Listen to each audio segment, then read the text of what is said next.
throughout history have always been waged by the ruling master class for conquest, power, and profit, and the subject class have always fought their battles. It wasn't until the close of World War I that soldiers began to ask why they were killing and being killed.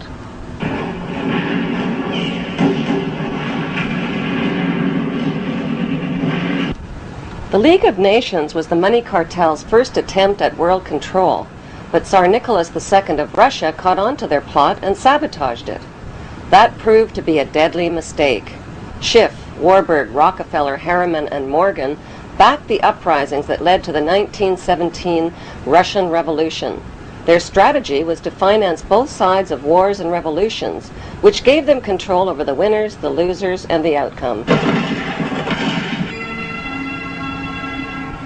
The execution and removal of the bodies took 20 minutes. 3 centuries of Tsarist Russia were gone.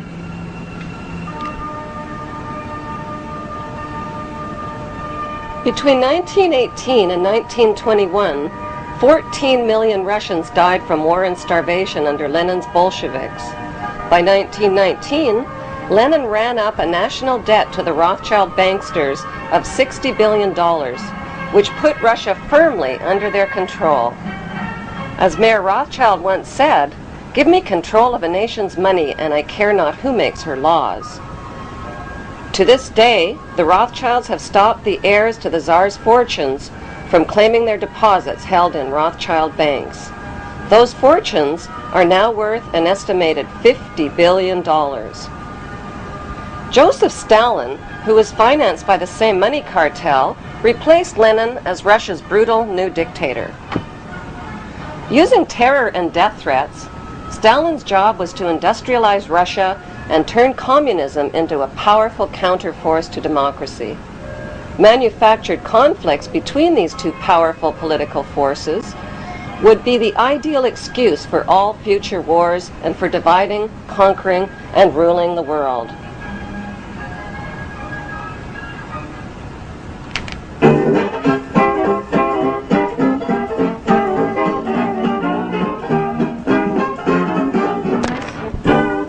The Roaring Twenties was a decade of peace and prosperity in the United States. Installment plans were created to make buying high-priced items more affordable. Instead of shelling out $100 for a new washing machine, consumers would put $5 down and pay $8 a month. The dangers of debt and high interest rates didn't enter the minds of most Americans, and shopping raged throughout the decade. Advertising became part of the fabric of American culture as ads dominated newspapers and magazines. Sex appeal, social snobbery, outrageous claims, and fabricated scientific studies convinced consumers to buy more. With massive corporate growth, high employment, and a post-war bull market on Wall Street, first-time American investors went on a stock market buying spree. One wanted a piece of this prosperity. People bought stock on margin or credit for as little as 10% down. They then used the stock as collateral to borrow more money to buy more stock. Then they did it again. The market was a free-for-all with no regulations of any kind. The party ended on October 29, 1929, when the stock market crashed and caught everyone off guard, everyone except the banksters. J.P. Morgan and Kuhn and Loeb sent advance warnings to their group of insiders. These Federal Reserve pirates caused the crash by printing a whopping 62% inflation rate, then raising interest rates to an alarming 6%. While the Rothschilds, Warburgs, and other Federal Reserve pirates escaped the fallout, outsiders lost everything, some of them leaping to their death from office towers. 30 of the 80 billion that industrial stocks had been worth vanished into thin air. But thin air was just another name for the international banksters. Following the crash, the Great Depression put 1/3 of the U.S. workforce out of work. The bankster-owned banks foreclosed on property and took possession of people's homes and farms. When panicked citizens lined up at banks to withdraw their hard-earned savings, the banksters gave them only 10 cents on the dollar. Bonnie Parker and Clyde Barrow decided to do something about it.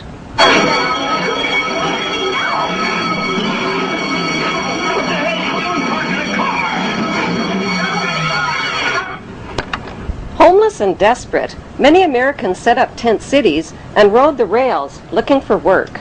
I went a-walking that river highway. I saw above me an inland skyway. Saw below me that golden valley. This land was made for you and me. For Eden, a paradise to live in or see. But believe it or not, you won't find it so hard if you ain't got the do-re-mi.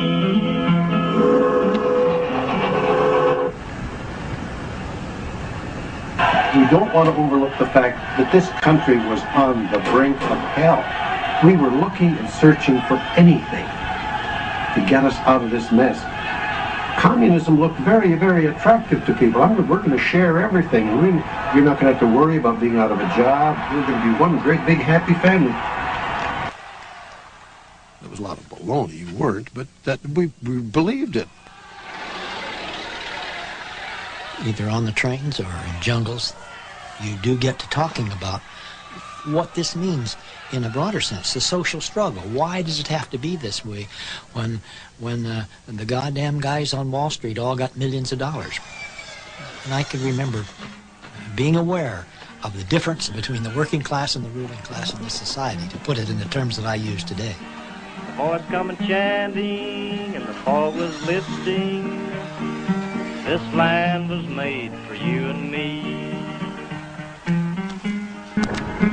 Congressman Louis McFadden, chairman of the House Banking Committee, claimed the crash was planned by the international bankers who sought to become rulers of us all.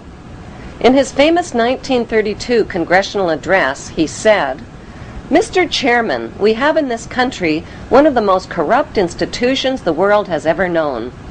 I refer to the Federal Reserve Board and the Federal Reserve Banks.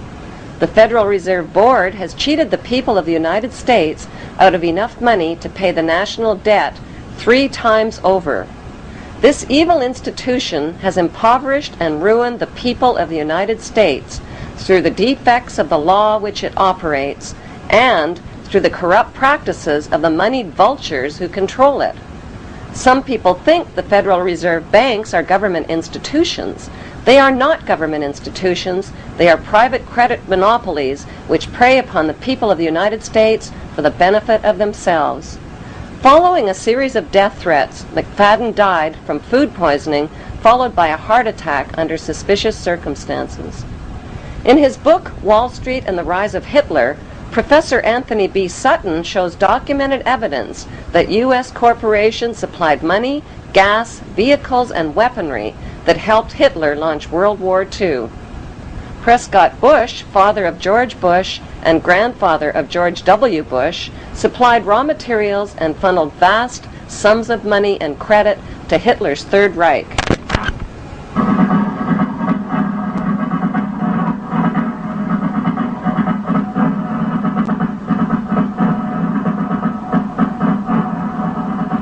Under Trading with the Enemies Act, the U.S. government seized businesses operated by Prescott Bush and Skull and Bonesman Averell Harriman, including New York's Union Banking Corporation. These seizures were based on evidence that Bush and Harriman had been operating front organizations for Hitler's Third Reich. Their German partner was the notorious Nazi industrialist named Fritz Thyssen, who wrote a book of confessions called I Paid Hitler. Professor Sutton lists Rockefeller Standard Oil, Henry Ford's Ford Motor Company, J.P. Morgan's General Electric, ITT, and the DuPonts as suppliers for Germany's rearmament program. But why on earth would Jewish bankers and corporations finance a monster like Adolf Hitler? It is a well-known fact that Adolf Hitler went to great lengths to cover up his family history, even arranging for the assassination of Austrian Chancellor Dollfuss, who investigated Hitler's family. The Dollfuss file, now in the hands of the British Secret Service, revealed that Adolf Hitler's grandmother, named Maria Anna Schicklgruber, worked in Vienna as a live-in housemaid at Solomon Rothschild's manor next to his hotel.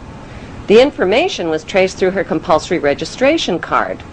Solomon Rothschild was one of Mayor Rothschild's 5 banker sons. Separated from his wife, Solomon had a reputation with police as a lecherous womanizer. When Maria Anna Schicklgruber's pregnancy was discovered, she was dismissed. Adolf Hitler, the grandson of Solomon Rothschild, earned a reputation as the most evil man the world has ever known. But more evil than Adolf Hitler were the men who created and financed him.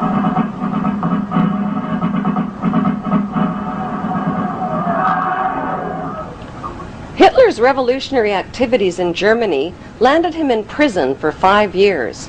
This so-called prison was Landsberg Castle, a comfortable, privileged pastoral setting where Hitler was groomed for the job of Führer. His coaches, Rudolf Hess and Hermann Göring, helped him write the infamous book Mein Kampf.